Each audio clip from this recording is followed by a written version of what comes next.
자, 알고 살자 유튜브 채널과 다준다연구소가 함께하는 50분 경제 토론. 오늘은 7번째 시간입니다. 자, 10년 뒤 한국 과연 선진국일까 헬조선일까? 두 분의 전문가와 한 분의 청년 사업가와 함께 이야기 나눠보겠습니다. 자, 오늘 세 분의 발표 잘 들었는데요. 특히 처음에 나온 그 첫 번째 발표해 주신 정대영 소장님께서 하신 그 주장의 요지는 결국 10년 뒤에 한국이 선진국은커녕 GDP 3만 달러도 지키지 못하는 오히려 헬조선에 가까운 모습으로 굴러떨어질 위험이 있다. 지금 우리가 경제 구조를 바꾸지 않으면 이제 그런 경고를 해주신 거죠. 자, 그런데 최근에 사실 우리 청년들이 한국 경제에 대해서 좀 희망을 가진달까요? 좀 좋아하는 이유가 K-방역, 이 코로나 이후에 뭔가 방역을 되게 성공적으로 잘 해내면서 우리가 몰랐던 사실 한국의 저력도 알게 되고 또 한국이 전 세계에서 이 방역의 성공 사례로 주목을 받으면서 선진국이 되는 게 아니냐 뭐 이런 생각들을 했던 거잖아요. 근데 이런 코로나와 K-방역이 과연 선진국이 증거가 될 수 있다고 보시는지 아니면 일시적인 현상인지 일단 청소년 어떻게 생각하세요? 지금 코로나19 방역은 현재까지 성공적인 것 같아요. 근데 이게 성공적이라고 하는 것은 좀 더 완전한 성공적이라는 것을 좀 지나봐야 되지 않을까 이런 생각을 합니다. 결과 평가는 지금 다른 우리보다 더 잘한 대만이나 베트남 같은 데 있으니까. 그런데 이제 경제 전체를 볼 때는 이제 방역, 의료 이런 것은 나라의 어떻게 보면 큰 대한민국이라는 큰 나라의 한 작은 부분이거든요. 그런 부분을 갖고 우리가 이제 이미 다른 나라하고 비교했을 때 우리가 좀 잘 됐기 때문에 좀 선진국이라 하는 건 좀 무리가 있는 것 같아요. 그리고 해외에 나가 보면은 유럽 같은 데서 한국 사람들은 이렇게 참 잘생겼어요. 옷도 잘 입고 그리고 슬림하고 굉장히 이렇게 다이어트 같은 게 잘 돼 있습니다. 그러니까 그런 거 보면은 굉장히 몸 관리가 잘 돼 있지. 이것만 보면은 한국은 아마 선진국을 넘어서고 최고의 수준인 것 같아요. 다이어트 영역입니다. K-뷰티, K-다이어트. 이렇기 때문에 이게 이제 방역이 아직도 저는 평가가 좀 이르다라는 것과 함께 그 다음에 현재까지 잘 된 것 같지만 이것만 갖고 선진국으로 평가하기는 어렵지 않을까 이렇게 생각을 합니다. 우리 이수환 대표님은 좀 젊은 분이시니까 네. 요즘 청년들이 코로나 이후에 또 방역 이런 거에서 자부심도 많이 느끼고 그렇잖아요. 네네. 어떻게 생각하세요? 이런 게 과연 선진국의 증거라고 할 수 있는지. 되게 우리나라가 되게 지금 언론 같은 데서 되게 방역을 잘한다 하에서 이제 좀 그런 분위기로 가는 추세인 것 같긴 한데 사실은 젊은 사람들이 그렇게 생각보다 코로나에 대해서 이렇게 심각성을 잘 모르고 있는 부분들이 좀 많은 것 같아요. 카메라를 보면 네네네. 심각성을 잘 모르고 뉴스에서 보다시피 좁은 카페도 되게 많이 들어가고 클럽도 들어가고 이렇게 되게 많이 난리 나는 것들을 좀 볼 수 있잖아요. 그래서 이런 것들을 비춰봤을 때는 그렇게 잘하고 있다라고 보기에는 아직은 조금 저도 이르지 않을까라고 생각을 하고 있습니다. 송 대표님, 송 소장님. 네, 코로나 방역 세계가 인정하는데 저는 이제 국민 수준이 상당히 우리가 선진화됐다라는 것을 보여주는 것 같다는 긍정적인 면이 있고요.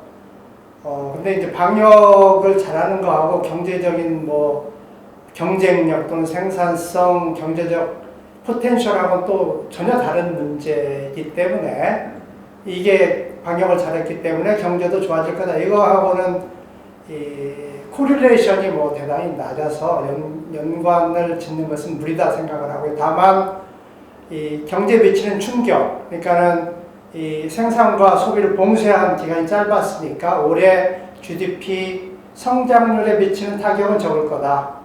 그 점은 있는 것 같아요. 그런데 향후 10년을 내다봤을 때 방역을 잘했으니까 경제 좋아질 거다라는 것은 대단히 무리한 거다. 완전히 다른 측면에서 봐야 된다 생각을 합니다.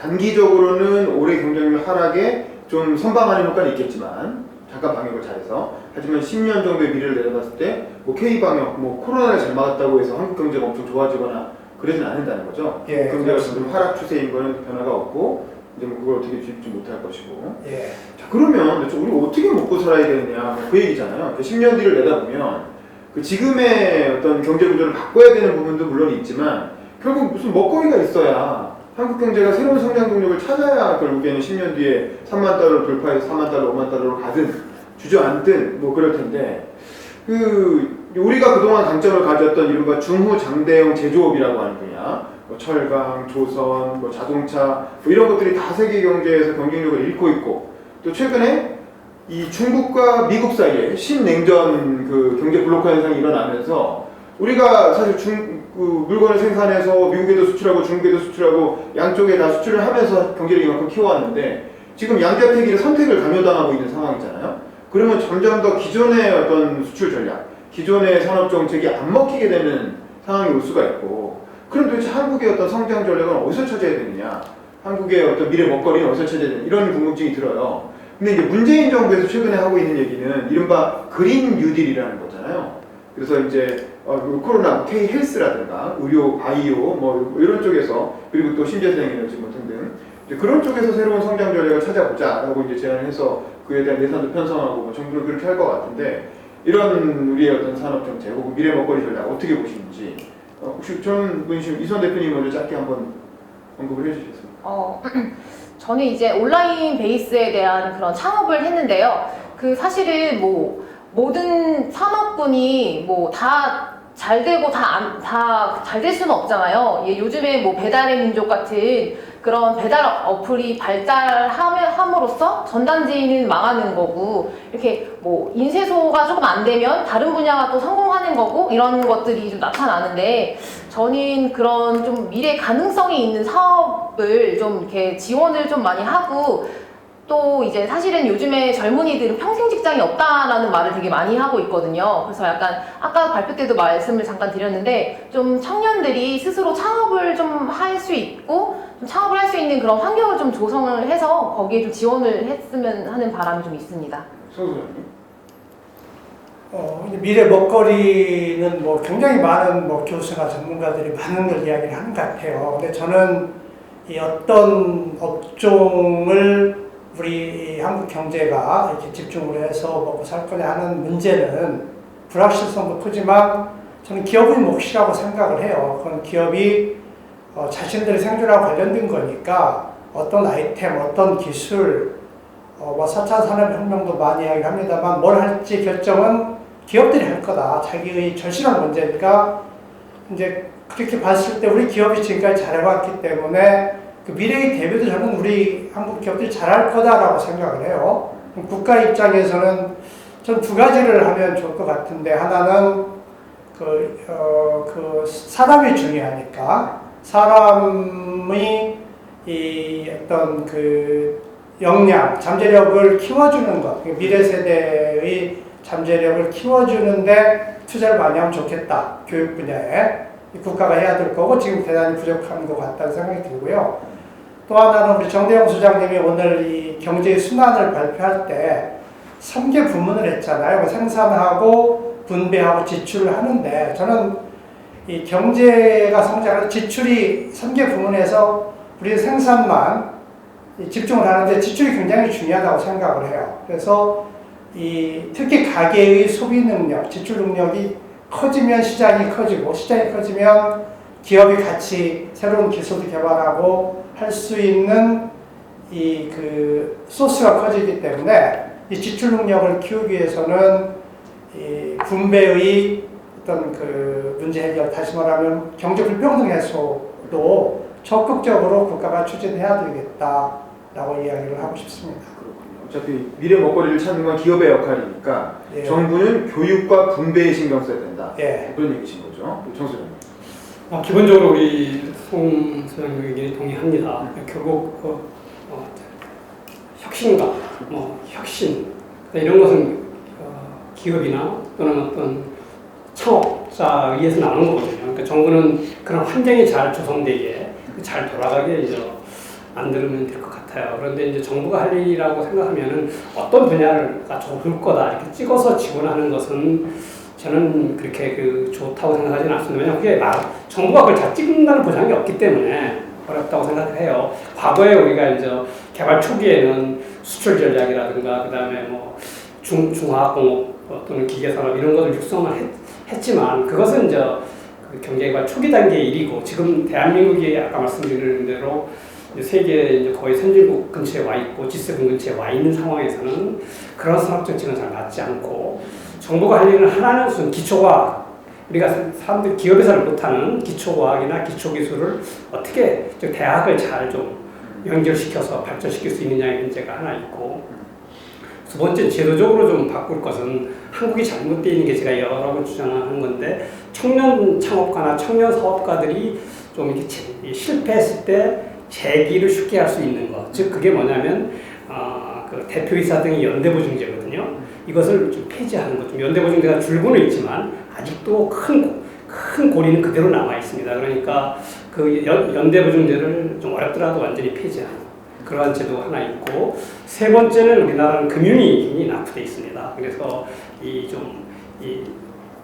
담보가 없이 창업 능력, 상환 능력이 뛰어난 젊은이들이 또는 실적이 없는 사람들이 금융을 이용할 수 있는 기회를 늘릴 수 있도록 금융개혁, 금융혁신하는 것, 이런 것들이 이제 사실은 우리 미래의 먹거리가 스스로 시장에서 또는 기업 속에서 살아날 수 있게 하는 어떤 환경을 조성할 수 있는 방법이라고 생각을 합니다. 기술 투자, 연대보증제 폐지, 그리고 금융개혁, 예. 뭐 이런 것들이 미래 먹거리에 대해서 중요하다. 그러면 마찬가지 맥락에서 정부가 그린 뉴딜을 특정해서 앞으로 뭐 지원하겠다, 뭐 이런 문재인 정부가 밝힌 정책에 대해서는 어떻게 생각하세요? 그린 뉴딜 자체가 좋은 거죠. 왜냐하면 지금 우리가 직면하고 있는 우리 지구적으로 문제가 기후변화라든 환경 문제고 또 뭐 코로나 감염병 문제니까 큰 문제인 그런 환경 문제를 극복할 수 있는데 지원하는 거, 그건 맞는 것 같아요. 그건 방향은 맞는 것 같은데, 정부가 너무 세세하게 들어갔을 때는 별로 그건 잘 성공적이지 못할 것 같다. 뭐 그린 뉴딜이 중요하면은 그린 뉴딜에 어떤 좀 자금이 많이 흘러갈 수 있도록 좀 이렇게 여건을 만들어주고, 뭐 그런 분야에 대한 어떤 세금을 좀 감면해주고 이렇게 하면은 되는 거지. 그리고 그린 뉴딜의 너무 종류가 많을 거거든요, 그 안에도. 그러니까 어떤 것을 실제 하고 뭘 찾아낼까는 기업의 몫이 아닌가 이렇게 생각을 합니다.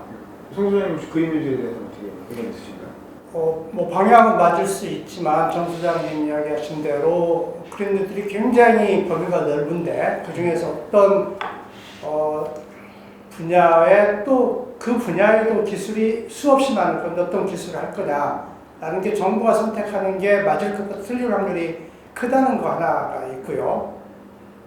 그래서 저는 이 정부가 지원하는 게 정책하고 예산인데, 정책은 뭐 별로 지원할 게 사실 많지 않을까, 규제를 완화해 주는 것 말고는 없을 거고, 예산 지원인데 저는 예산을 어떤 그 기술 개발에 투여한 것보다, 그건 아까 제가 말씀드렸듯이 이 기업들이 알아서 자기 생존하고 관련된 거니까 기술을 앞서서 충분히 개발하고 있고 대기업들은 할 수 있는 재정적인 역량이 충분하다고 생각을 합니다.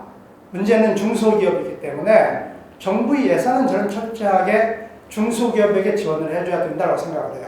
그것도 어떤 기술을 어떻게 개발하라, 그래서 그 돈을 중소기업 지원해주겠다 이렇게 하지 말고, 어떤 분야는 로봇이다 또는 뭐 자율주행이다 그러면 큰 그 분야만 정해놓고 그 중에서 중소기업이 구체적인 기술 분야를 선택을 하고 정부는 예산을 지원을 해주라는 거죠. 그래서 저는 강조하고 싶은 거는 어떤 이 전체의 인프라를 구축하고 기술을 개발하는데 기초기술 개발 정부가 어마어마한 돈을 투자하는 것은 바람직하지 않고, 중소기업이 필요한 기술을 선정해서 개발할 때 거기에 세금으로 예산을 지원해 주는 것, 그래서 중소기업을 키워주는 것이 우리의 경제 불평등 해소에 굉장히 중요하고 미래 대비하는 데 중요하다고 생각을 합니다. 그 이어받아서 중소기업의 정부 예산을 투자 받아서 사업하신 분이 우리 이수환 대표님이신데 네. 어떻게 생각하세요? 중소기업 실제로 운영하시는 분 입장에서 정부가 그렇게 예산 지원을 해주는 게 어떤 장단점이 있을까요? 일단 저 같은 경우는 어린 나이에 이제 창업을 하다 보니까 아까 말씀해주신 것처럼 사실 그 담보가 사실 없었어요. 담보도 없었고 돈을 창업하려면 돈이 기본 기초 자금이 있어야 되는데 그런 은행을 갔더니 담보가 있어야 된다. 뭐 돈을 벌지 않으니까 뭐 해줄 수가 없다라는 시기였는데 그때 저는 이제 나라에서 이제 창업지원금 이런 것들을 좀 받아서 또 창업을 했었고 지금 하는 또 지금 하는 또 이 회사도 사실 세 번째 창업, 네 번째 창업이기 때문에 이전에 두 개, 세 개의 회사를 또 폐업을 하고 지금까지 또 저는 계속 도전해서 지금 이 회사를 하고 있는 거기 때문에 사실 거기에서 저는 굉장히 큰 도움을 받았어요. 근데 이런 것들을 많이 모르고 있더라고요. 그래서 제가 많은 창업을 하고 싶어하는 뭐 대학생들이나 뭐 친구들한테 많이 이제 말도 하고 있고 하는데 저는 저와 같은 경우는 그런 뭐 창업 지원금이나 뭐 나라에서 주는 그런 지원금을 가지고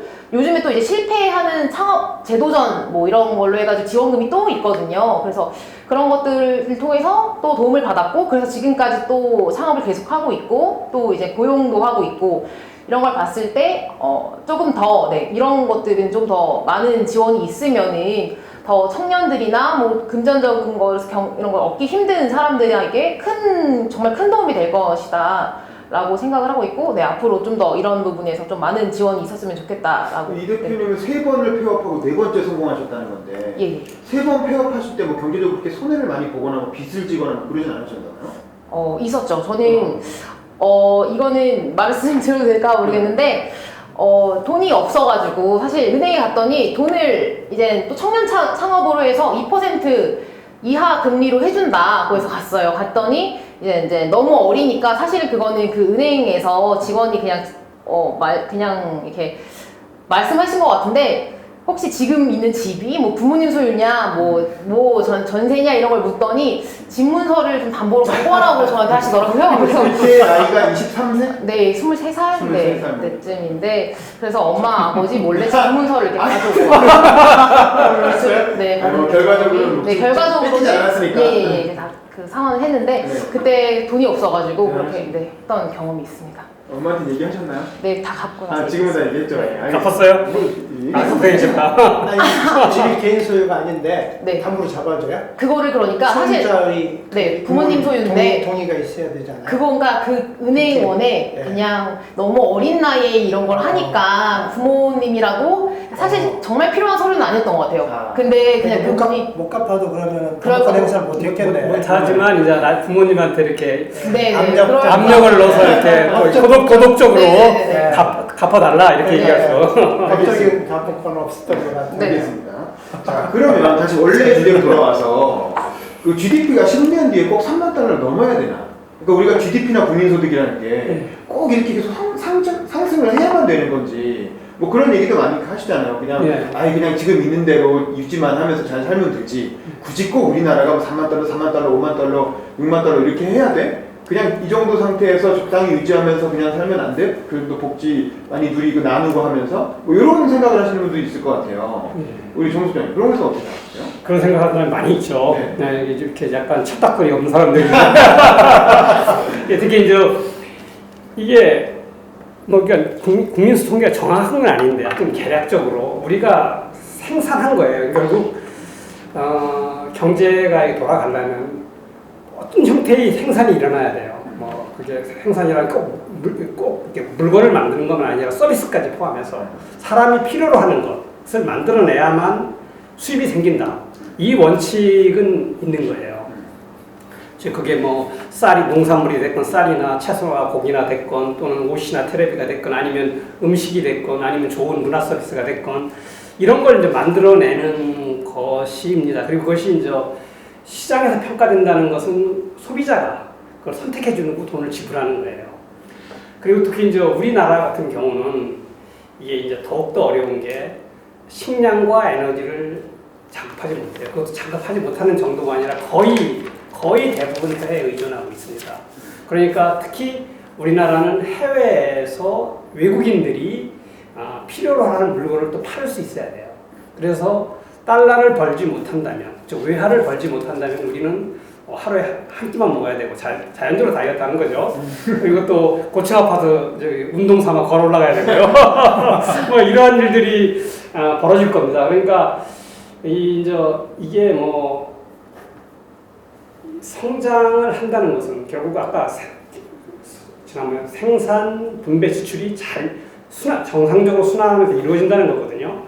이것이 이제 안 되고 조금씩 줄어든다면 결국은 사람들은 더 분배니 이런 문제 어려워질 거예요. 더 목이 줄기 때문에 좀 이렇게 부자가 되면 넉넉해지면 좀 이렇게 예의도 알고 뭐 이렇게 좀 나눠줄 수 있는데 더 이렇게 줄어들 때는 서로 더 치열하게 자기 목을 챙기려는 싸움 때문에 더 어려워지지 않을까 생각을 합니다. 그래서 성장은 이제 물론 성장만 중요한 건 절대 아니고 분배 이런 게 다 중요한데 성장이 기본으로 깔고 있지 못한다면 경제는 굉장히 이제 힘들고 어려워진다. 그런데 이제 중요한 게 뭐냐면 성장을 하려면 어떻게 하느냐. 그것은 굉장히 어려운 과제입니다. 그런데 그건 나중에 이제 다음번에 그것도 길게 설명하는 거니까 뭐 성장을 하는 게 뭐 성장을 하려면은 기업을 막 지원해줘야 된다. 그다음에 뭐 금리를 낮춰야 된다. 뭐 세금을 깎아줘야 된다. 이게 꼭 성장을 하려고 하는 정책은 아닙니다. 성장 정책이 어떤 거고 진짜 성장력이 어떤 거고 이런 것을 한번 또 고민해 볼 수 있는 시간도 한번 가져보도록 하겠습니다. 그래서 이 정도로 하고 시간이 되면 또 그 문제를 다시 한번 얘기를 해보겠습니다. 초 소장님 혹시 이 주제에 대해서 좀 의견 있으신가요? 그러니까 3만 불이면은 한 3,500만 원쯤 되잖아요. 네. 그러니까 4인 가족이면은 1억 4천만 원 연 소득이 그러면 물론 이제 기업목 정 소장님 아까 이야기하셨듯이 기업목 정부목을 빼더라도 그 중에 한 70%를 가져온다 그러면 1억이 넘기 때문에 사실은 적은 금액은 아닌데 그게 골고루 이제 분배가 되지 않고 OECD 국가 중에서 가장 불평등하게 분배가 되기 때문에 문제인 거잖아요. 그래서 근데 이제 여기서 더 커져야 파이를 키워야 뭐 고소득이든 저소득이든 더 늘어나는 건 분명한데 지금 이대로 만족할 거냐라는 것은 사회 구성원의 컨센서스가 있으면 뭐 좋은데 제가 생각하기에는 우리 국민들이 상당수는 동의하지 않을 거라고 생각을 합니다. 그러니까 지금 이 상태에서 분배를 더 이 불평등한 걸 해소하는 건 당연히 해야 될 거죠.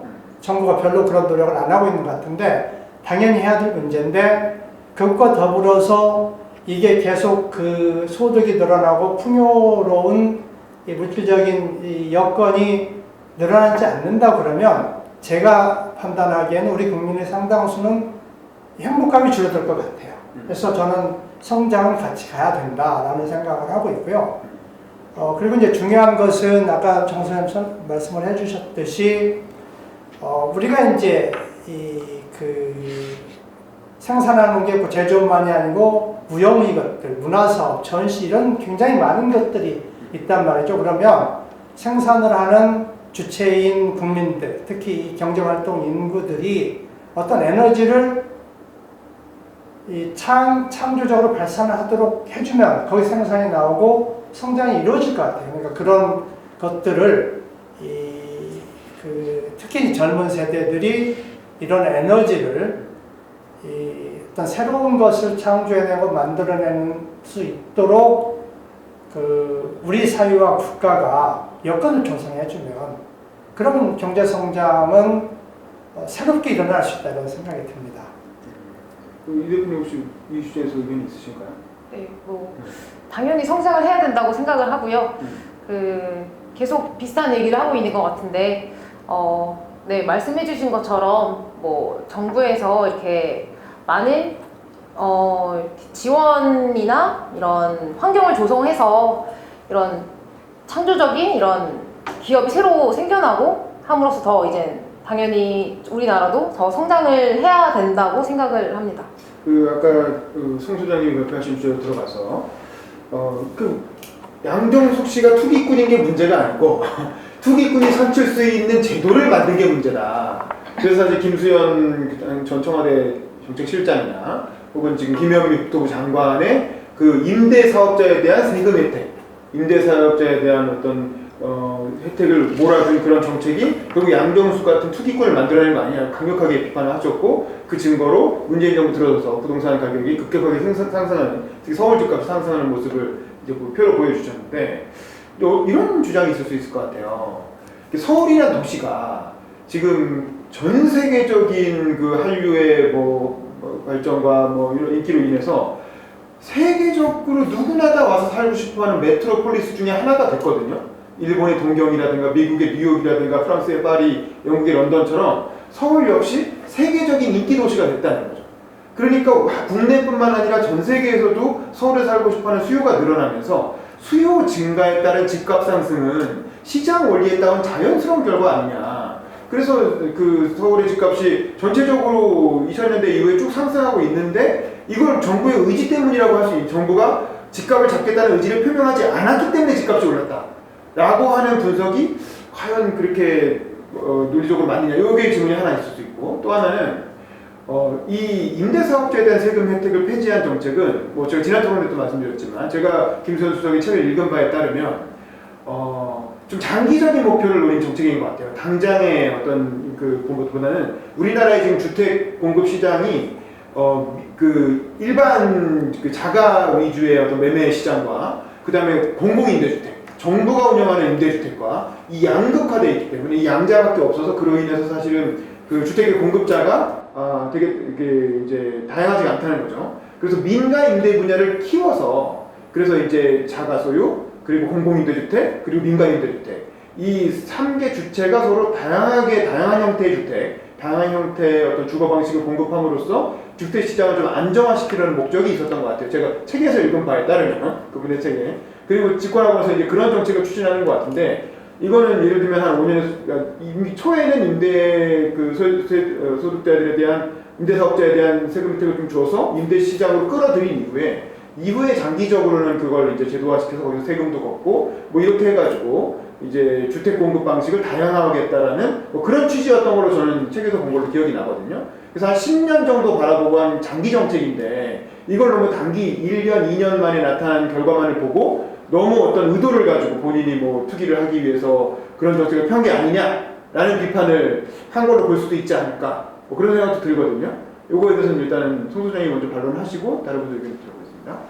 네, 수요 증가, 네. 모든 주택 시장과 마찬가지로 수요와 공급에 따라서 가격이 결정되니까 이제 수요가 늘어나면 가격이 올라가죠. 그런데 이제 뭐 외국인 수요도 있겠지만 이제 중요한 거는 30대는 이제 결혼하고 그러면 집을 사야 되잖아요. 그러니까 실수요인데 이 30대가 문재인 정부 또는 그 전부터 집값이 급등하면서 집을 못 샀어요.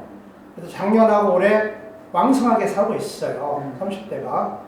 그 수요가 큰데, 근데 이 30대들이 요즘 뭐 서울 집값이 뭐 그 아파트가 아니고 집값 평균이 5억이 넘으니까 5억 살려면은 영혼 끌어다가 대출 받는 거잖아요. 3억 이상씩 대출을 받아야 집을 사는 거고, 그것도 부모가 도와주지 않으면 못 사는 건데, 집을 사면은 그 어떤 얼마 전에 만난 30대가 그러더라고. 지금까지 산 것보다 더 오랜 기간을 대출 갚아야 겨우 갚겠다라는 거예요.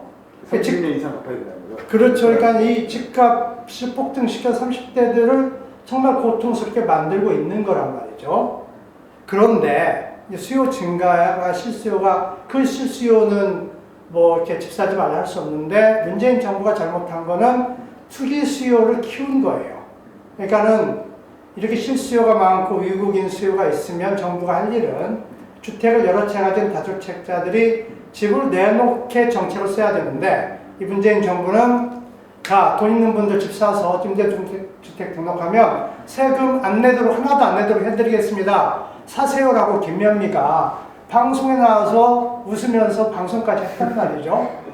그러니까 고맙습니다 하고 몰려들어 집을 산 거 집값을 올린 거란 말이죠. 그러니까 투기 수요를 정부가 조장을 해서 한 거란 말이에요. 그러니까 그래서 정부의 책임이 있는 거고, 이 투기 수요를 샀던 주택을 그 세금 혜택이 없어서 매물로 나오도록 하면 집값은 문재인 정부 이전으로 저는 하락할 거라고 상당히 강하게 믿습니다.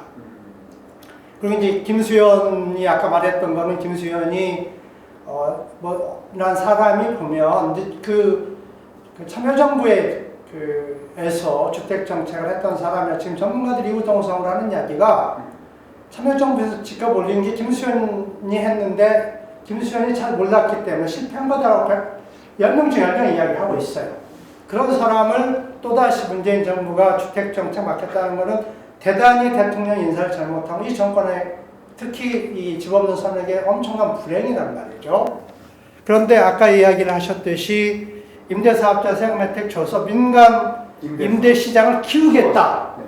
세금 혜택 줘도 키워지지가 않아요. 이제 민간 임대 시장이 큰다는 이야기는 주택이 새롭게 공급돼야 되잖아요.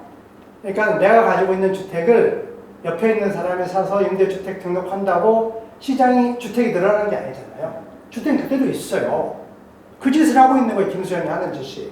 그러니까 실제로 하려면 임대 혜택을 주려면 새롭게 건축을 해서 서울에 공급을 하는 데는 혜택을, 세금 혜택을 주는 것은 약간의 일리가 있는데 김수현이 하는 짓은 그게 아니고 있는 것을 사가지고 했었으니까 뭐 지금 하는 짓이 네. 아니고 과거에. 했던 짓, 그리고 지금 집권당이 하는 짓 똑같죠. 그대로 하고 있으니까 하는 짓은 있는 집을 사가지고 하는 것. 임대주택 공급이 늘어나지 않는 건데 어마어마한 세금을 주고 있다. 그러니까 거짓말로 국민을 속이는 거다라고 할 수 있습니다. 정수님. 네, 좀 어려운 질문인데 한번 생각을 평가하기 어려운 질문이라는 뜻인 거죠. 왜냐하면 역사에서 이렇게 if, 와닥 이렇게 가정하면서는 어려운 건데 좀 서울이 집값이 오른 것이 이제 뭐 서울이 어떤 세계적인 도시가 돼서 세계 여러 나라 사람들이 돈이 들어와서 집값이 오르는 건가? 그런 통계는 별로 보지는 못한 것 같아요. 뭐 중국 사람이 조금 산다는 말은 있는데 중국 사람이 주로 사는 데는 뭐 이렇게 좀 낙후된 지역에 많이 사는 것 같고 비싼 지역도 조금 뭐 사긴 사겠지만 그렇게 외국인 그런 통계들이 좀 나와서 이렇게 분담이 있는데 그 다른 나라 그러니까 뭐 런던이나 파리나 뉴욕이나 프랑크푸르트나 이런 도시는 사실은 외국인 수요들이 30% 40%씩 돼요. 그러니까 거기하고 이렇게 비교를 해서 그러니까 우리가 지금 외국인 수요, 그러니까 소유자들이 30-40%가 돼갖고 집값이 오른다 이렇게 하면 얘기가 되는데 지금 이제 조금 나타날 듯 말 듯 또는 미래에 대한 희망일 거라고 생각해요. 우리나라도 그렇게 될 수 있지 않을까. 그런데 이건 가능성이 별로 크지 않은 게 한국은 이민 정책이 미국이나 유럽이나 이런 나라 이민 정책은 뛰어난 사람들 즉 이렇게 사회에 좀 이렇게 뭐 공부도 많이 하고 돈도 많은 사람들을 가능한 유입시키려고 하는 정책을 써요. 그런데 우리나라는 허드렛 일, 우리가 하기 싫어하는 일, 이러한 일을 하는 사람들을 요인이 많이 들어와요. 그러니까 그 사람들은 비싼 집을 살 수 있는 능력이 거의 없습니다. 그러니까 지금 그러한 이민 정책이나 지금 현재 돈의 흐름을 볼 때 아직 그것은 미래에 가능할지도 몰라요. 그렇지만은 현재로서는 아닌 것 같아요. 그래서 그것 때문에 집값이 오른다는 것은 그냥 실제 이제 이렇게 부동산을 지금 매집하고 있는 사람들의 어떤 희망상, 투기 세력의 희망상, 또는 정부가 부동산 정책에 대한 어떤 면피하기 위한 얘기. 그리고 실제 그런 일이 있다 하더라도 저는 항상 주장하는 게 부동산에 대해서 특혜를 주지 말라는 거거든요. 우리나라는 돈 있는 사람이 이렇게 계산을 때려보면 알아요. 돈 있는 사람들은 이게 이중국 교수가 말했듯이 가장 돈을 많이 벌려고 내가 갖고 있는 사업하는 사람도 마찬가지예요. 어떻게든지 돈을 많이 벌려고 하는 건 사람들이 정상적인 상황입니다. 이런 상황에서 주식, 예금, 부동산 또는 뭐 벤처 투자, 사업까지 다 놓고 봤을 때 부동산을 사는 게 한국에서는 가장 유리합니다. 세제 대상이라든가 뭐 기타 아주 잡스러운 것까지 하다못해 공직자가 됐을 때 이 재산 공개됐을 때 재산 규모가 주는 것도 부동산을 사면 확 줄어요. 근데 은행 예금이나 주식을 갖고 있으면 엄청나게 많아집니다. 많아 보여요. 왜요? 홍시지가로 하니까. 홍시지가는 시가의 절반뿐이 안 되니까. 주식은 시가로 하고 은행 예금은 그냥 은행 예금 액면가로 하니까.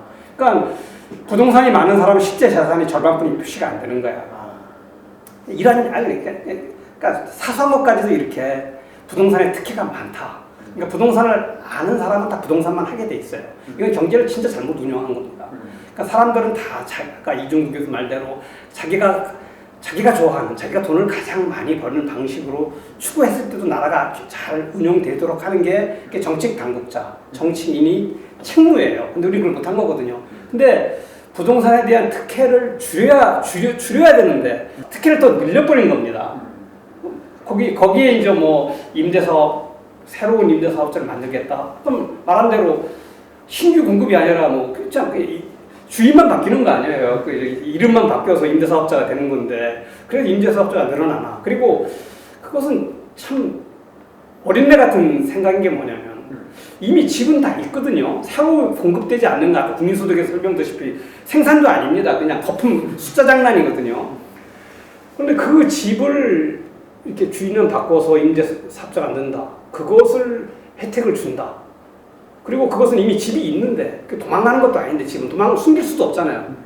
그러면 그것은 다 임대하고 있는 거 아니면 누가 지가 살든가 주인이 사는가 이런 건데 그걸 왜 세금을 못 거둘까? 그리고 이렇게 혜택을 주는가? 참 도저히 그러니까 정상적인 상식적인 생각으로는 지금 뭐 김수현 실장의 어떤 그런 얘기 논리를 이해하기도 어렵고, 예? 그건 이미 뭐 말은 그럴듯해 보이는데 내용은 진짜 전혀 아닌 거거든요. 예? 그런 걸 이해하기도 어렵고 현실이 그래요. 왜 부동산에 대해서 그렇게 특혜를 줄까? 더 줄까? 지금도 많은데 특혜를 줄이지를 못할까? 그런 거죠. 그러니까 그런 것 같아요. 결국에는 이 세금을 걷는 거에 대한 조세 저항, 그러고 그냥 지지율 하락 이런 걸 두려워하기 때문에 그렇게 하지 않으면서 뭔가 이제 이렇게 일단 제도권 안에 집어넣고 나중에 이제 세금 혜택 많이 줬으니까 이제 걷어도 됐지라면서 슬슬, 왜냐면 세금 걷는 건 나중 일, 이 정부가 아니고 다음 정부에 살 일이니까 그런 식으로 밀어놓고 지금은 일단 뭐 제도권을 집어넣기 위해서 뭐 그렇게 하는 것 같긴 한데, 그래서 제가 보기엔 5년에서 10년 정도 더 지켜보고 이게 얼마나 일관되게 가느냐 아니냐에 달린 문제긴 한 것 같은데, 어쨌든 폼은 자기가 잡고 피해는 이제 책임은 다음 정부한테 넘긴 거라고 볼 수도 있죠. 그러니까 이제 어쨌든 비판할 시점이 있는 것 같습니다.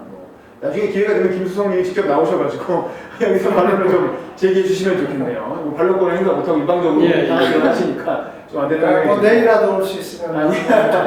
그리고 다음 주제로 넘어가서 이 코로나 이후에 사실은 이 카페나 레스토랑 같은 이제 자영업자들, 소상공인들이 굉장히 어렵습니다. 아까 이수환 대표님 발표도 나왔지만 뭐 폐업률 상당히 늘어나고 있고, 근데 또 일부 카페나 레스토랑은 또 잘 된다는 말이죠. 그 사람이 뭐 발디딜 틈이 없을 정도로 붐비기도 하다고 하는데, 자, 이런 걸 보면 앞으로 이런 또 청년들이 주로 많이 창업하는 분야가 그런 분야잖아요. 카페, 레스토랑, 식당 뭐 이런 것들 많이 창업을 하는데 어떤 방향으로 좀 도움을 줘야, 혹은 어떻게 전략을 세워야 이 코로나 이후에 면대면 접촉이 줄어들고 뭐 이런 추세에서도 잘 될 수 있다고 생각을 하시는지 이 대표님부터 한번 해볼까요? 일단 창업자가 가장 힘들어하는 것도 아까 제가 표로도 발표를 했지만 자영업자나 저 같은 창업자도 가장 힘든 부분이 일단 월 고정 지출이 계속 나가는 부분이 굉장히 부담스러운 것들이 많은데요. 그중에 인건비와 뭐 마케팅하고 인건비 같은 경우는 고용은 뭐 이렇게 자르면 되고 하지만 사실 하지만 그런 임대료 같은 경우는 사실은 뭐 그게 가장 힘든 요인이거든요. 자영업자 같은 경우도 카페도 사실 사장이 혼자 나와서 하면은 뭐 사실 요즘에 알바도 거의 안 쓰고 있잖아요. 요즘에 본인이 나와서 다 일을 하지. 근데 임대료가 계속 상승하고 있는 부분에 대해서, 그리고 그런 부분들을 좀 이렇게 잡아야 될 것 같다는 생각을 일단 먼저 하고요. 그리고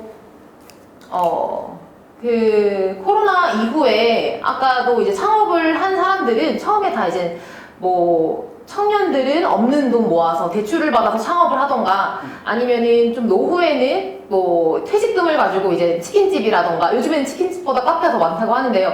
그런 돈으로 가지고 창업을 하는데, 지금 어쩔 수 없이 이런 코로나 때문에 또 경기 불황 때문에 그거를 이제 실패를 하고 폐업을 했으면 또 다시 일어날 수 있는, 이제 어떻게 보면은 지금 빚을 떠안고 있는 상황이 된 건데, 저 같은 경우는 뭐 지원금이라든지 이런 다양한 뭐 지원 제도 같은 거를 좀 발빠르게 알아서 좀 이렇게 다시 새롭게 창업을 하고 했긴 했지만, 이제 임대료를 좀 잡는 부분하고 다시 실패했던 그런 자영업자나 사업자들이 다시 일어날 수 있는 그런 제도라든지 지원들이 조금 있으면은 좀 다시 하지 않을까. 왜냐면 한번 실패를 맛본 사람들은 그걸 다시 도전하기가 굉장히 어렵거든요. 그래서 그런 심리적인 것도 큰데 이런 물질적인 것까지 이렇게 너무 부담을 주면은 그들이 다시 일어나기가 힘든 부분이 있으니까, 그런 부분에서 좀 도움을 정부가 좀 줘서 다시 그들이 다시 창업을 하고 재창업을 하고 도전을 할 수 있게끔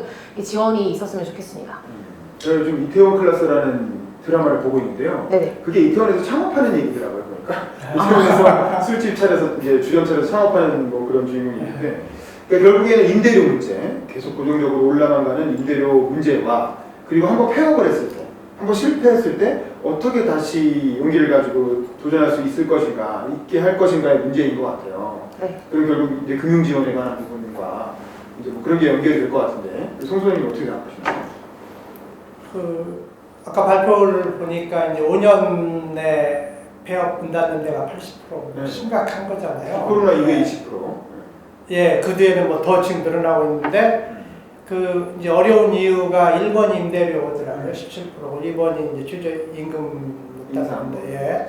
임대료 문제를 정부 해결해 줄 수 있는 굉장히 많다라고 생각을 하고요.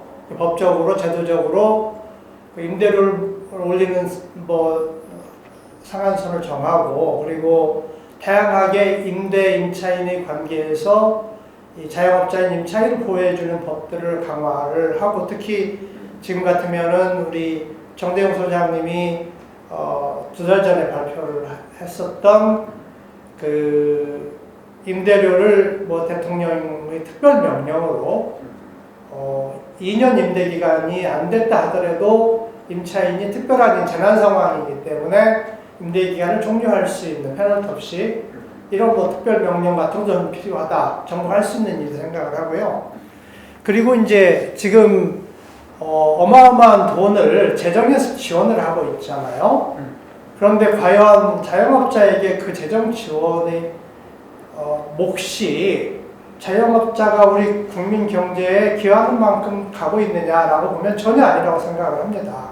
그래서 그런 부분들 그리고 이제 예를 들면은 그 이제 중소기업이 종업원이 어려워서 휴직을 하면은 뭐 몇 달 급여 몇 프로를 해주는데 자영업도 자영업 본인을 포함해 스스로가 고용인이면서 피고용자니까 해야 되는 문제 그리고 이제 대통령이 이제 고용보험 전 국민 고용보험 하겠다라고 했는데 이게 오랜 시간이 걸리는 거지만 그 부분도 자영업자를 가장 먼저 한다든지 그러니까 정부가 지원해주는 정책 중에 중소기업이나 제조업에서 자영업자가 많이 소외되고 있다. 그런 부분들을 중소기업에 준하는 것으로 정부가 대우를 개선해야 된다. 이게 당장 실행하는 게 중요하다고 생각합니다. 한국의 자영업자 소상공인 문제는 뭐 워낙 오래돼 있고 고질적인 문제라 쉽게 이제 답을 찾기는 어려울 것 같아요. 뭐 답은 있죠. 가장 큰 문제가 이제 뭐 임대료 문제인 것은 다 알고 있고 느끼고 있는데 이것을 뭐 나서서 해결을 해줄 사람이 없는 것 같아요. 뭐 이렇게 좀 제가 좀 우리 송 선생님 말씀하신 대로 재난 상태에 왔기 때문에 뭐 이건 한번 과거 상황에서 맺어진 임대 계약은 다시 한번 재고할 수 있는 기회를 모두 양자한테 주자. 임대인 임차인한테 이제 그런 취지로 이제 대통령 특별명령이 필요하다라고 생각을 했는데 이제 그러한 것들이 별로 이제 반응도 없는 걸 봤을 때는 결국 그냥 재난지원금을 다 뿌리는 걸로 끝났죠. 끝났죠. 그래서 결국은 이게 결국 근본적으로는 자영업자가 좀 줄어들어야 됩니다. 우리나라가 이게 줄어들어야 되는데 들어야 되는 게 맞는데 왜냐하면 숫자가 많으니까 줄어들고 있고요. 그런데 이것이 이제 어디로 갈 수 있는 일자리를 만들어줘야 되거든요. 그 일자리 자영업자를 진짜 이게 도전의식이 많고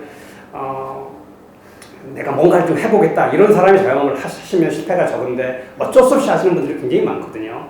그냥 도저히 대안이 없어서 하는데 이러한 분들은 좀 다른 길로 갈 수 있는 길을 만들어주는 게 사실은 자영업자의 문제의 핵심인 것 같아요. 이런 게 이제 한다면 제가 주장하는 것은 공공부문에서 좀 이렇게 월급을 보수를 낮추고 이렇게 이제 직무 같은 것도 보수를 낮추고 채용 인원을 많이 늘리는 방식 이렇게 해서 이제 고용을 흡수해줘야만 자영업자들이 좀 경쟁이 적어지고 경쟁이 적어지면 자연스럽게 이제 임대료도 떨어지거든요. 자영업자를 하겠다는 생각이 줄으면 이렇게 해서 이제 조금 수익성도 높아지고 또 이렇게 노력한 만큼 수익이 생길 수 있도록 이런 것을 하는 게 좀 자영업자의 대책이 되지 않을까 생각합니다. 알겠습니다. 뭐 한국 경제가 가야 할 길이 아직 멉니다.